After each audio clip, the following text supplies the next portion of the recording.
aujourd'hui. Demain, ce sera une autre heure. Clément, c'est la nuit qu'on redoute le plus. Nous qui travaillons la nuit, comme beaucoup de Français d'ailleurs. Cette nuit, toute l'Union européenne va passer à l'heure d'été. À 2h du matin, il sera à 3h. Et oui, c'est donc 1 heure de sommeil en moins. Les changements d'heure qui peuvent parfois être difficiles à supporter pour nos organismes.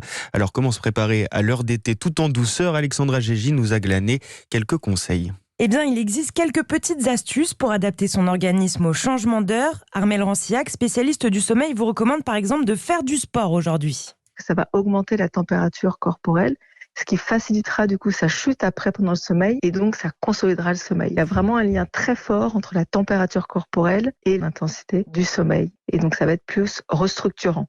Et pour les moins sportifs, autre astuce, s'exposer à la lumière du jour le plus longtemps possible. Parce que c'est aussi un facteur très important pour bien synchroniser l'horloge centrale qui est dans le cerveau. Donc s'exposer une demi-heure, même 1 heure, c'est encore mieux, de préférence le matin. Et pour ne pas creuser ce déficit de sommeil dans les jours qui suivent un changement d'heure, la spécialiste recommande de se coucher plus tôt et d'avoir un mode de vie discipliné malgré l'arrivée des beaux jours. Les précisions d'Alexandra Gégy pour Europe 1. Donc ce soir, on se couche tôt et on se dit qu'il fait facile à dire qu'à faire, Clément, c'est de quoi on parle.